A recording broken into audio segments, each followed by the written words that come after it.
Bonjour, bienvenue dans ce nouvel épisode de la Minute Tech. L'objectif de la Minute Tech est de vous informer sur des concepts ou fonctionnalités des applications métiers Microsoft au travers d'une démonstration dans un format très court. Je m'appelle Louis Nagent, je suis Technology Solution Specialist pour Microsoft et aujourd'hui nous allons voir ensemble comment traiter des gestions de notes de frais liées à des frais professionnels directement grâce à la Power Platform, grâce notamment aux applications low-code, no-code avec Canvas App, pourquoi pas aussi des flux automatisés grâce à Power Automate, ou encore de l'intelligence artificielle avec AI Builder. Vous êtes prêts? Alors c'est parti. Pour cette démonstration, nous allons endosser le rôle de deux personas, à savoir Diane, qui est employée qui va vouloir effectuer une demande de remboursement de frais professionnels. Ses besoins sont les suivants. Elle souhaite accélérer le traitement de ses frais professionnels, avoir un suivi simple et clair des demandes en cours et passées, et bien entendu avoir un outil rapide et facile à prendre en main. Et de l'autre côté, nous avons Sandrine qui est responsable de Diane et qui va traiter la demande de remboursement effectuée par Diane. Sandrine, elle souhaite prioriser et avoir un suivi de l'ensemble de ses demandes à traiter. Elle souhaite aussi disposer de règles de gestion claires et automatisées pour les frais professionnels à traiter, et bien entendu disposer d'un outil rapide et facile à prendre en main surtout. Pour cette démonstration, vous l'aurez compris, nous allons utiliser la Power Platform, et notamment Power App, qui va permettre de mettre à disposition pour Diane une application en low-code, no-code pour effectuer sa demande de remboursement de frais professionnels. Power Automate pour créer des flux automatisés qui vont permettre d'aider Sandrine dans des règles de gestion claires et automatisées pour le traitement des frais professionnels. Power BI qui va permettre à Diane d'avoir une vue sur les différentes dépenses effectuées au cours du mois. Et AI Builder qui va insuffler de l'intelligence artificielle pour encore une fois aider Diane dans la saisie d'informations.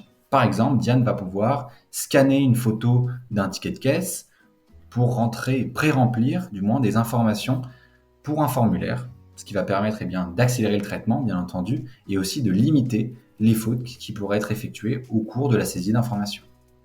En premier lieu, nous allons endosser le rôle de Diane. Diane doit initier le traitement de remboursement de ses frais professionnels. Pour ce faire, elle va utiliser une application Power App de gestion de notes de frais. Elle a plusieurs choix disponibles. Elle peut bien entendu sélectionner l'application directement depuis l'application de Power App Studio, sélectionner pourquoi pas aussi cette même application depuis sa barre de favoris, ou encore, si elle est en mobilité, pouvoir utiliser cette application depuis son téléphone portable. Diane se trouve donc sur son application de gestion de frais. Elle a le choix entre avoir une vue sur ses dépenses et initier une nouvelle demande de dépenses, ou bien avoir une vue de ses statistiques avec des rapports et tableaux de bord Power BI. Ici, nous allons sélectionner mes dépenses. Diane, depuis cet écran, va avoir une vue exhaustive des différentes demandes traitées par son manager, Sandrine. Via cet écran, elle va justement avoir une vue de ses différents frais professionnels traités. Et si elle souhaite, par exemple, avoir l'information sur les demandes en attente, il lui suffit d'appuyer sur ce bouton ici pour avoir une vue filtrée des demandes de frais professionnels en attente, qui sont en attente d'approbation de sa manager Sandrine. Ici, Diane va vouloir justement créer une nouvelle dépense pour Sandrine. Elle va donc cliquer sur le plus en haut de l'écran.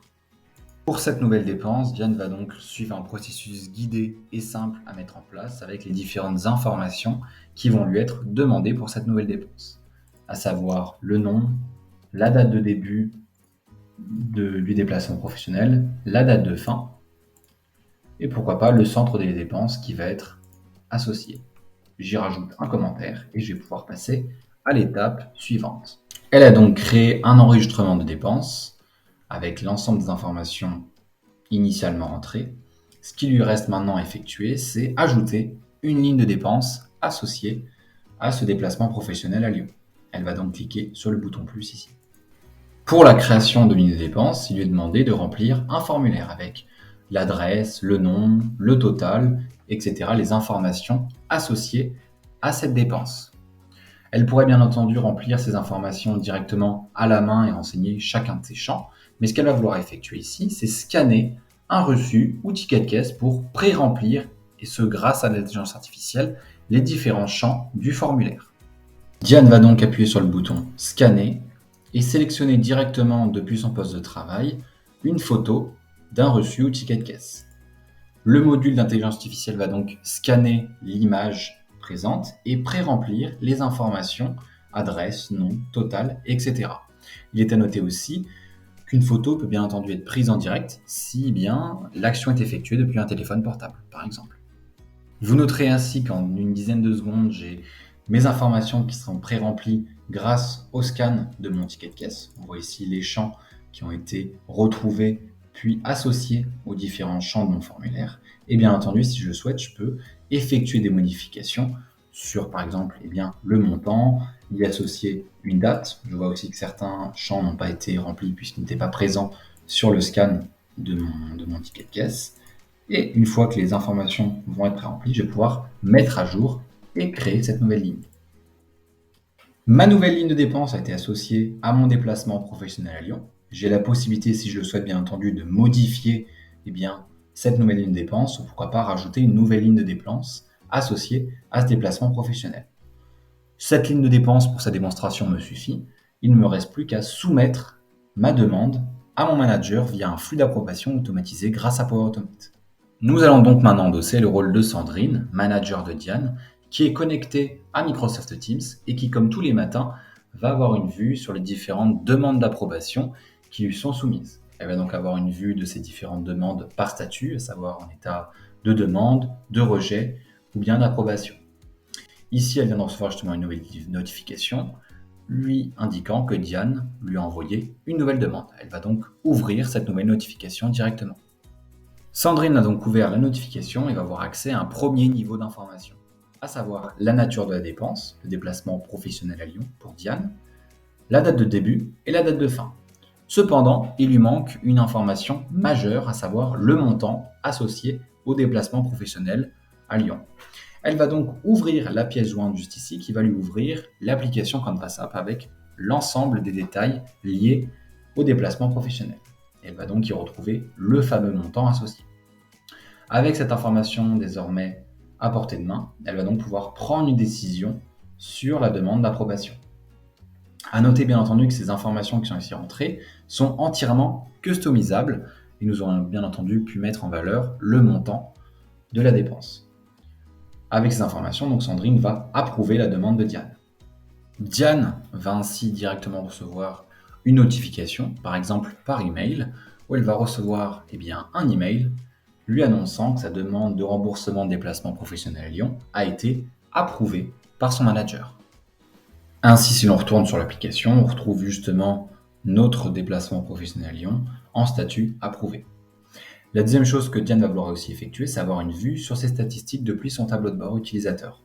Elle va donc cliquer sur le bouton de la maison pour retourner sur la page d'accueil et sélectionner mes statistiques. Depuis ce tableau de bord Power BI, Diane va ainsi avoir une vue du montant des dépenses sur l'année par exemple 2020-2021, avec bien entendu un tableau de bord qui va être interactif. Diane souhaite vraiment avoir un focus sur l'année 2021, elle va bien entendu pouvoir sélectionner cette année en question et avoir une vue exhaustive des montants par statut, par collaborateur, par catégorie de dépenses, etc.